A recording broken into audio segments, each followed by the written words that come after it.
বালিশে মাথা লাগাই একটু চিন্তা করিও, দুনিয়ার সব বুঝলা, সব আদায় করলা, আমার মাওলার জন্য কি করলা রে বান্দা? আমার আল্লাহ তোমার আমারে যা প্রয়োজন সব কিছু দিলেন, সম্মান দিলেন, রিজিক দিলেন, সব ওই অনুযায়ী তুমি মাওলার জন্য কি অর্জন করলাম? আল্লাহর আদালতে কি নিয়ে দাঁড়াবো রে আল্লাহর গোলাম? আল্লাহর কোরআন সত্য, নবীর কথা সত্য, একটা কথা নবী মিথ্যা বলেন নাই, আল্লাহর কোরআনের মধ্যে একটা কথা মিথ্যা নাই। ও আল্লাহর বান্দারা, ওই কোরআনের জান্নাতেরও বয়ান আছে, জাহান্নামেরও বয়ান আছে। জান্নাতে কারা যাবে, জাহান্নামে কারা যাবে, আল্লাহ তাও বলেছেন, ইন্নাল আবরারা লাফি নাঈম ওয়া ইন্নাল ফুজ্জারা লাফি জাহিম। নেক আমল যারা করবে তারা জান্নাতের প্রতীক, যারা গুনাহ করবে তারা জাহান্নামের প্রতীক। জান্নাতটা কেমন আরামের ঘর আল্লাহ তাও বয়ান করেছেন, জাহান্নামের আগুন কেমন ভয়ঙ্কর তাও আল্লাহ বয়ান করেছেন। দুনিয়াতে আজকে সূর্যের গরম সহ্য করতে পারি না। বিজ্ঞানীরা বলে জমিন থেকে 9,30,00,000 মাইল উপরে সূর্য, দিনের বেলা ছিল, রাতের বেলা নাই, এরপরও কেন এত গরম, এত ঘাম? ফ্যানের বাতাস ছাড়া বসতে পারি না, ঘুমাতে পারি না। ও যুবক, একটু চিন্তা করো, মরণ থেকে পালাবার কোনো উপায় নাই। ইদানিং কালে যত মরণের লাশ দেখি, বেশিরভাগ যুবকদের লাশ। গাড়ির নিচে যুবকের লাশ, পানির নিচে যুবকের লাশ। ও বাবা, দুনিয়া কিছুই না। আল্লাহর কাছে যদি নেক আমল নিয়ে যাও জান্নাত, আর যদি গুনাহগার হইয়া কবরে যাও জাহান্নাম।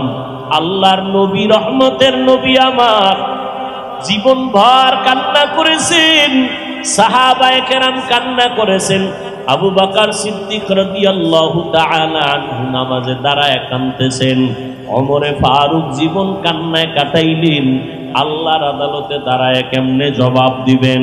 এরে নবীর উম্মতেরা, সাহাবায়ে কেরাম জান্নাতের সুসংবাদ পাইয়াও যদি কান্না করেন আল্লাহর আদালতে দাঁড়ানোর ভয়, তাহলে আপনার আমার গুনার কারণে কি পরিমাণ নত হয়ে কান্না করা দরকার, কি পরিমাণ আল্লাহর কাছে বিনয়ী হওয়া দরকার। অথচ আপনার আমার চোখে কোনো কান্না নাই, চোখে পানি নাই। দুনিয়ার ঘরে আগুন লাগলে পানি ছাড়া যেমন ঠান্ডা করা যায় না, গুনাহগারের জাহান্নামের আগুনও পানি ছাড়া ঠান্ডা হবে না। তবে দুনিয়ার আগুন যে কোনো পানি দ্বারা ঠান্ডা করা যায়, জাহান্নামের আগুন চোখের পানি ছাড়া ঠান্ডা করা যাবে না। সোহবতে সালে তোরা সালে গুনাহ, সোহবতে তলে তোরা তলে গুনাহ। স্কুলে বড় বাধা নাই, কলেজে বড় বাধা নাই। এরে যুবক আল্লাহর গোলাম, তুমি ডাক্তার হও ধন্য, ইঞ্জিনিয়ার হও কোনো বাধা নাই। তুমি একজন প্রফেসর হও, তবে গুণের ডাক্তার হইও। তুমি যদি একজন ইঞ্জিনিয়ার হও, গুণের ইঞ্জিনিয়ার হইও। তোমার মতো কত ডাক্তার এই জমিনের মধ্যে আছে। রুগী লাইনে দাঁড়ানো, সিরিয়ালে রুগী দেখে আজান হয়ে গেছে, হঠাৎ বলে নামাজের টাইম, এখন বিরতি, রুগী দেখা যাবে না। ডাক্তার আছে না নাই? তাহলে তাকে খারাপ বলবেন কেন? ডাক্তার হও, গুণের ডাক্তার হও। আর যদি এমন ডাক্তার হও কোরআনের গুণ নাই, মদিনার আদর্শ নাই, এমন ডাক্তার যদি হও তোমার আদর্শ ভালো না, তাহলে এই জমিনে তুমি দাঁড়াইয়া থাকবা দূরের কথা। এ জমিনে যদিও বড়রা নাই, কিন্তু তাদের রুহানি সন্তানরা আছে। বেশ্যা তাসলিমার মতো এই জমিন থেকে পালাতে বাধ্য হতে হবে। ওই ডাক্তার হইও না যেই ডাক্তার অভিশাপ নিয়ে মরতে হবে। ডাক্তার হও, ইঞ্জিনিয়ার হও, গুণের ইঞ্জিনিয়ার, আদর্শের ইঞ্জিনিয়ার হও। কোনো বাধা নাই। তোমার আচরণে যেন কোনো আলেম কষ্ট না পায়। এরে যুবক, তুমি ইঞ্জিনিয়ার হও, তবে তোমার আচরণটা যেন সুন্দর হয়। তোমার আদর্শ দিয়া সমাজের যুবক আদর্শ শিখবে, তোমার মধ্যে এমন আদর্শ আছে, এমন গুণ আল্লাহ দান করেছেন, গোটা দুনিয়া তুমি নিয়ন্ত্রণ করতে পারবা, সেই গুণ আল্লাহ তোমাকে দিয়েছেন। কিন্তু আজকে তুমি তা সব নষ্ট করে ফেলতেছো। এক মহামারী বান্দা তোমার হাতে গজবের মোবাইল, সারাটা রাত দরওয়াজা জানালা বন্ধ করে তুমি মোবাইল দিয়া কবিরা গুনাহ করে রাত কাটাও, যে কারণে তোমার একদিকে শরীর নষ্ট, অন্যদিকে চরিত্র নষ্ট। এই চরিত্র ধ্বংসের থেকে বাঁচার একমাত্র পথ হলো উলামায়ে আহলে হকের সোহবতে যাও, কোরআনের ছোঁয়া লাগাও। ওই ঢাকা কলেজে গিয়া দেখো, অনেক ছাত্র আছে মাথায় পাগড়ি লাগানো, টুপি লাগানো, লাম্বা জামা পরা, মনে হয় যেন বাইতুল মুকাররমের খতিব, জীবনে মাদ্রাসার বারান্দায় যায় নাই। এমনটা কেন? বলে আমরা কোরআনওয়ালা উলামায়ে কেরামের সোহবতের সাথে লাইন লাগায়া চলতেছি। এ কারণে আমি কলেজে পড়িয়াও নামাজ ছাড়ি না, আমি কলেজে পড়িয়াও পাগড়ি ছাড়ি না, আমি কলেজে লেখাপড়া করলো আমি বেপরদায় চলি না, আমি ইচ্ছা করে কোনো গালি আমার জবানে দেই না, আমি ইচ্ছা করে আলেমের বিরুদ্ধে কোনো কথা বলি না। এরে নবীর উম্মতের দল, যেখানেই থাকো আদর্শ শিক্ষা গ্রহণ করো, আল্লাহর কোরআনের সাথে লাইন লাগাইয়া উলামায়ে কেরামদের সোহবত নিয়া, এরপরে তোমার আদর্শটা সুন্দর করে নাও। আর এদিকে আগাইতে হলে আর একটা পুঁজি তোমার লাগবে, তোমার মোহাব্বতের মা বাবার নেক দোয়া লাগবে। মা বাবার দোয়া ছাড়া আল্লাহর কসম এই চেয়ারে বসা সম্ভব না। মা বাবার দোয়া আর চোখের পানির কারণে তুমি আজ টাকার মালিক, পরীক্ষায় ভালো নাম্বার পেয়েছো মা বাবার দোয়া কান্নার কারণে, মা বাবার দোয়া আর কান্নার বদৌলতে আজ তুমি সম্মানের মালিক। ওই মা বাবার বরদোয়া নিবা না, ওই মা বাবার দোয়া নিয়ে সামনে আগাও, উলামায়ে কেরামের পরামর্শ নিয়ে চলো। স্কুলে পড়ো, কলেজে পড়ো, বাধা নাই। এক সময় তুমি এমন সম্মানের সাথে চলবা, মরিয়াও যদি যাও এই জাতি তোমার নামে সুনামের ইতিহাস লিখবে, কলিজা দিয়া দোয়া করবে। স্কুল কলেজে পড়িয়া হলে কি হবে? ডাক্তার হলো, তার আদর্শ ভালো ছিল, মোহাব্বত করত, উলামায়ে কেরামদের সাথে সম্পর্ক ছিল, এর বিনিময় আল্লাহ জান্নাতের ফয়সালা করে দিবেন। গুণের মানুষ হওয়ার জন্য কোরআন, কোরআন শিখার জন্য লাগবে উলামায়ে আহলে হক। এই যে আপনারা এখানে পড়ছেন, অনেকে নামাজের ধারেও যান না, কিন্তু আল্লাহর দিয়ে তাকে একটু বলবেন, এখানে যারা আপনারা বয়ান শুনতেছেন, বয়ানের মাধ্যমে একটু হলেও কি আপনার অন্তরের মধ্যে দাগ লাগে নাই? একটু দাগ কাটে নাই? একটু ভয় অন্তরে আসছে কি আসে নাই? কথা বলেন সবাই। তাহলে 1 ঘন্টা 2 ঘন্টা আলেমদের সামনে বসলে যদি একটু দাগ লাগে, অন্তরে ধাক্কা লাগে, তাহলে যেই বান্দা উলামায়ে আহলে হকদের সোহবতে বছর বছর সময় কাটাবে, সে তো আল্লাহর ওলি হয়ে দুনিয়া থেকে যাবে।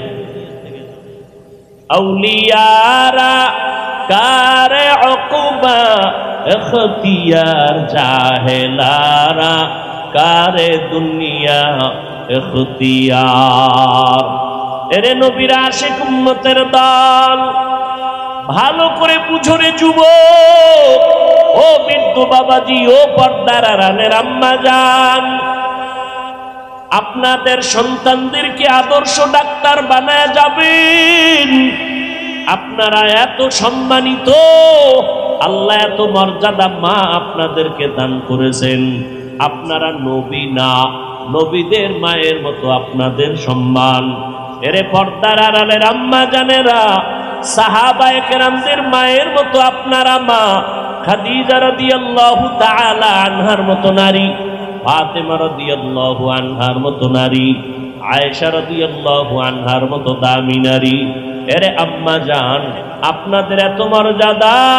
ইসমাঈল নবীর মা হাজেরা আলাইহিস সালামের মতো দামি নারী। আপনারা ঈসা নবীর মা মারিয়াম আলাইহিস সালামের মতো দামি নারী। এই ফেরাউন বেঈমান আল্লাহর সাথে চ্যালেঞ্জ দিয়া নিজে খোদা দাবি করলো। আল্লাহ পাক তার ঘরে তার আপন স্ত্রী, নাম কি? আসিয়া। আল্লাহ তাকে ঈমানের দৌলত দিয়েছেন। রহমতের নবী বলেন, জান্নাতের ময়দানে আমি নবীর সাথে আসিয়ার সাথে বিবাহের বন্ধন হয়ে যাবে। এরে পর্দার আড়ালের আম্মা জান, এই যত বয়ান আপনার সন্তানদের শুনাইলাম, এগুলো যদি বাস্তবায়ন করতে হয়, মা আপনাদের অবদান ছাড়া হবে না, আপনাদের দোয়া ছাড়া হবে না। এই দুনিয়ায় যত সন্তান ভালো হয়েছে মায়ের অবদানের কারণে।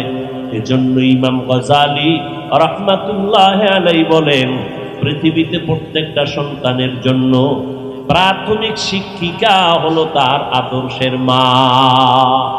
মা সন্তানকে যা শিখাবে তাই শিখবে। এরে পর্দার আড়ালের আম্মা জানেরা, আপনার মতো কত মা এখনো এই জমিনে আছে, 5 ওয়াক্ত নামাজ পড়ে, স্বামীর মাল হেফাজত করে, সন্তানগুলোকে আদর্শওয়ালা বানানোর চেষ্টা করে। এরে আম্মা জান, আপনি কেন পারবেন না? এখন থেকে তৈরি হয়ে যান, আল্লাহর দরবারে দোয়া করেন, তওবা করেন পিছনের গুনাহ থেকে। ও বৃদ্ধ বাবাজি, আপনার মতো কত বুড়ারা হাতে লাঠি নিয়া আল্লাহর ঘরে যায় 5 বেলার নামাজ পড়ে, নামাজ ছাড়ে না। আপনি কেন পারবেন না? নবীর তরিকা মানিয়া চলবেন। আমরা যারা নবীর আদর্শ নিয়ে চলি, কই আমাদের তো সম্মান কমে নাই, না খাইয়াও মরে যাই নাই। এই যে মহামারী করোনা গেল, এত বিপদ, স্কুল বন্ধ, কলেজ বন্ধ, ব্যবসা চাকরি বন্ধ, আল্লাহর হাজার শুকর একটা কোরআনের মাদ্রাসাও বন্ধ হয় নাই। আল্লাহ চোখের সামনে দেখাইতেছেন আল্লাহর কোরআন কত দামি। আল্লাহ পাকের কোরআন যার সাথে আছে ওই বান্দাও দামি। আল্লাহ তার সম্মান দুনিয়াতেও দিয়েছেন, আখিরাতেও দিবেন, কোনো সন্দেহ নাই। আপনারাও 3 বেলা খান, আমরাও তো 3 বেলাই খাই, বরং আপনাদের থেকে ভালো খাই, পিওর খাই, সম্মান তো মোটেও কমে নাই। অতএব আমি বলবো, স্কুলে পড়েন, কলেজে পড়েন, চাকরি করেন, ব্যবসা করেন, নবীর আদর্শ নিয়ে চলবেন।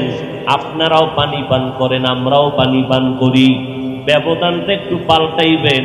আপনি পানি পান করেন বাম হাতে, আমরা করি ডান হাতে। আপনি পানি আধা লিটার এক টানে পান করেছেন, আমরাও কিন্তু আধা লিটার পান করেছি, তবে 3টা শ্বাস দিয়ে করেছি নবীর তরিকায়। যদি আপনাকে বলি, ভাইজান আপনি ডান হাতে পানি পান করেন, আপনি আমাকে প্রশ্ন করেন বাম হাতে করলে অসুবিধা কি? আমি যদি আবার পাল্টা প্রশ্ন করি, ডান হাতে পানি পান করলে অসুবিধা কি? তখন আপনি বলেন হুজুরেরা বেশি কথা বলে। আপনারা বয়ানের শেষে বাসায় যাবেন, আমিও বাসায় যাব, গিয়া সবাই ফ্রেশ হবেন, আমিও ফ্রেশ হব। ফ্রেশ মানে বাসায় গিয়ে আপনি হাত পা চেহারাটা ধুইবেন, এই তো এই কামটা আমিও করব। ব্যবধানটা কি? আমি ওযু করে ফেলবো, আপনার কোনো সওয়াব হবে না, আমার সওয়াব হবে। আপনিও হাত ধুইবেন, চেহারা ধুইবেন, পা ধুইবেন, ওযুর নিয়ত নাই, ওযুর তরিকাও নাই।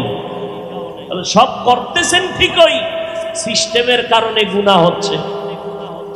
খানা খান, আপনিও আমি খাই, খানার আগে নবীর তরিকায় আমরা বসি, নবীর তরিকায় দোয়া পড়ি, বিসমিল্লাহ পড়ি।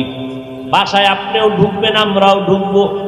আপনি ঢুকতে গিয়া খেয়াল করবেন না কোন পা দিয়া ঢুকলেন।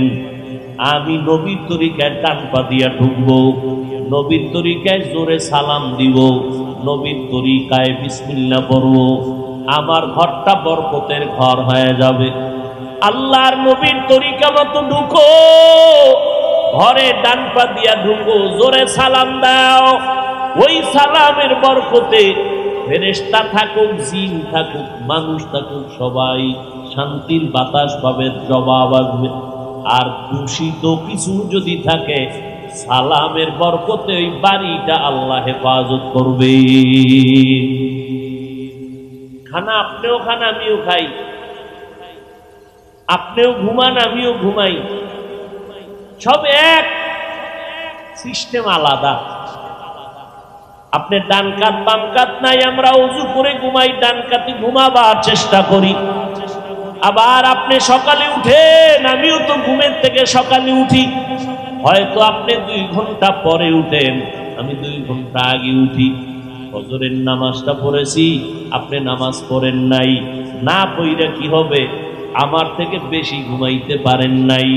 এক তো আপনার এমন রোগে মাওলায় আটকায় দিছে, যতই ঘুমাইতে চাও ডাক্তার কয় সকালবেলা হাঁটতে হবে, না হয় তোমার মরণ ছাড়া উপায় নেই। কিছু কপাল পোড়া ডাক্তারের কথা মেনে সকালবেলা শীতের মধ্যে রাস্তায় হাঁটি, এতটাই নিমক হারাম, আল্লাহর ঘর মসজিদে গিয়া 4 রাকাত ফজর পড়ে না। ওই টাইমে দৌড়ায় রাস্তায়, নামাজ পড়ে না। এরে আল্লাহর বান্দা, ও যুবক, তোমার মতো যুবক রাস্তায় গাড়ি চালায়, নামাজ ছাড়ে না, তুমি কেন পারবা না? তোমার মতো যুবক নদীর মধ্যে মাছ ধরে, নামাজ ছাড়ে না, তুমি কেন পারবা না? তোমার মতো যুবক সন্তান জমিনে কৃষি কাজ করে, নামাজ বাদ দেয় না, তুমি কেন পারবা না? মদিনার নবী বলেন, ক্বালান নবিয়্যু সাল্লাল্লাহু আলাইহি ওয়া আলিহি ওয়াসাল্লাম, বাইনাল আবদি ওয়া বাইনাল কুফরি তারকুস সালাহ। পয়গম্বর বলেন, মুমিন আর বেঈমানের মধ্যে ব্যবধান হলো নামাজ। বেঈমানেরা নামাজ পড়ে না, মুমিন যারা তারা নামাজ কখনো ছাড়ে না। ও যুবক বাবারা, আজকে তোমার মতো যুবক হইয়া যদি নামাজ পড়ে, তুমি কেন পারবা না? তোমার ঘুমে কোনো ডিস্টার্ব হবে না। নবীর তরিকা মানতে গেলে ব্যবসাও ছাড়তে হবে না। নবীর আদর্শ মানতে গেলে চাকরিও যাবে না। নবীর তরিকা মানতে গেলে লেখাপড়া বন্ধ হবে না। আল্লাহর কাছে তওবা করে নিও রে যুবক। আজকে আমিও তো তোমার মতো যদি চাইতাম প্যান্ট শার্ট টাই লাগায় চলতাম, কেউ আমারে বাধা দিত না। এই টুপির কারণে মাথা গরম হয়, তোমার থেকে কম বুঝি না। দাড়ি রাখার কারণে যৌবনের ভাব চলে যায়, কম বুঝি না। লম্বা জামা পরার কারণে শরীরটা আটকা লাগে, তাও কম বুঝি না। এই শীতের মধ্যে ফজরের সময় ঠান্ডা পানি দিয়ে ওযু করে নামাজ পড়া কষ্ট, তারপরও নামাজ ছাড়ি না। ও আল্লাহর বান্দারা, আজকে তোমার মতো যদি আমি দাড়ি কাইটা রাস্তায় ঘুরি, কেউ বাধা দিত না। এরপর এই টুপির কারণে, দাড়ির কারণে কত গালাগালি শুনি। কওমি মাদ্রাসায় লেখাপড়া করলাম, কত বিরোধিতা। তোমরাই আমাদের কম গালাগালি করো না, বিরোধিতা করো না, এগুলো জানি শুনি, তারপরও কেন এই পথ থেকে পিছনে যাই না? এর একমাত্র কারণ, আল্লাহর কোরআন সত্য, নবীর কথা সত্য। একটা কথা নবী মিথ্যা বলেন নাই, আল্লাহর কোরআনের মধ্যে একটা কথা মিথ্যা নাই। ও আল্লাহর বান্দারা, ওই কোরআনে জান্নাতেরও বয়ান আছে, জাহান্নামেরও বয়ান আছে। জান্নাতে কারা যাবে, জাহান্নামে কারা যাবে, আল্লাহ তাও বলেছেন। ইন্নাল আবরারা লাফি নাঈম ওয়া ইন্নাল ফুজ্জারা লাফি জাহিম। নেক আমল যারা করবে তারা জান্নাতের প্রতীক, যারা গুনাহ করবে তারা জাহান্নামের প্রতীক। জান্নাতটা কেমন আরামের ঘর, আল্লাহ তাও বয়ান করেছেন। জাহান্নামের আগুন কেমন ভয়ঙ্কর, তাও আল্লাহ বয়ান করেছেন। দুনিয়াতে আজকে সূর্যের গরম সহ্য করতে পারি না। বিজ্ঞানীরা বলে জমিন থেকে 9,30,00,000 মাইল উপরে সূর্য। দিনের বেলা ছিল, রাতের বেলা নাই, এরপরও কেন এত গরম, এত ঘাম? ফ্যানের বাতাস ছাড়া বসতে পারি না, ঘুমাতে পারি না। ও যুবক, একটু চিন্তা করো, মরণ থেকে পালাবার কোনো উপায় নাই। ইদানিং কালে যত মরণের লাশ দেখি, বেশিরভাগ যুবকদের লাশ। গাড়ির নিচে যুবকের লাশ, পানির নিচে যুবকের লাশ। ও বাবা, দুনিয়া কিছুই না। আল্লাহর কাছে যদি নেক আমল নিয়ে যাও জান্নাত, আর যদি গুনাহগার হইয়া কবরে যাও জাহান্নাম। আল্লাহর নবী, রহমতের নবী আমার, জীবনভর কান্না করেছেন, সাহাবায়ে কেরাম কান্না করেছেন। আবু বকর সিদ্দিক রাদিয়াল্লাহু তাআলা আনহু নামাজে দাঁড়ায় কাঁদতেছেন। ওমরে ফারুক জীবন কান্নায় কাটাইলেন, আল্লাহর আদালতে দাঁড়ায় কেমনে জবাব দিবেন? এরে নবীর উম্মতেরা, সাহাবায়ে কেরাম জান্নাতের সুসংবাদ পাইয়াও যদি কান্না করেন আল্লাহর আদালতে দাঁড়ানোর ভয়, তাহলে আপনার আমার গুনার কারণে কি পরিমাণ নত হয়ে কান্না করা দরকার, কি পরিমাণ আল্লাহর কাছে বিনয়ী হওয়া দরকার। অথচ আপনার আমার চোখে কোনো কান্না নাই, চোখে পানি নাই। দুনিয়ার ঘরে আগুন লাগলে পানি ছাড়া যেমন ঠান্ডা করা যায় না, গুনাহগারের জাহান্নামের আগুনও পানি ছাড়া ঠান্ডা হবে না। তবে দুনিয়ার আগুন যে কোনো পানি দ্বারা ঠান্ডা করা যায়, জাহান্নামের আগুন চোখের পানি ছাড়া ঠান্ডা করা যাবে না। ও আল্লাহর বান্দারা, ওই দুনিয়ার গরম সইতে পারি না, মশার কামড় সহ্য করতে পারি না, ওই অন্ধকার কবরে গুনাহ নিয়ে গেলে দুই পার্শ্বের মাটির চাপ কেমনে সহ্য করব, আল্লাহর আদালতে সূর্যের গরম কেমনে সহ্য করব। বালিশে মাথা লাগাই একটু চিন্তা করিও, দুনিয়ার সব বুঝলা, সব আদায় করলা, আমার মাওলার জন্য কি করলা রে বান্দা? আমার আল্লাহ তোমার আমারে যা প্রয়োজন সব কিছু দিলেন, সম্মান দিলেন, রিজিক দিলেন, সব ওই অনুযায়ী তুমি মাওলার জন্য কি অর্জন করলাম? আল্লাহর আদালতে কি নিয়ে দাঁড়াবো রে আল্লাহর গোলাম? এখন থেকে তওবা করে নাও। আদর্শের মানুষ হও, গুণের মানুষ হও, উলামায়ে কেরামের কাছে যাও। ও যুবক, ও বৃদ্ধ বাবাজি, পর্দার আড়ালের মা বোনেরা, এখন থেকে তওবা করে নেন। আল্লাহর কাছে বিনয়ের সাথে বলেন, আল্লাহ, জীবনে যত অন্যায় করেছি, আমার অন্যায়ের খবর আমার মা বাবা ভাই বোন আপনজন কেউ জানে না, জানলে আমাকে আর অন্তর থেকে মোহাব্বত করত না।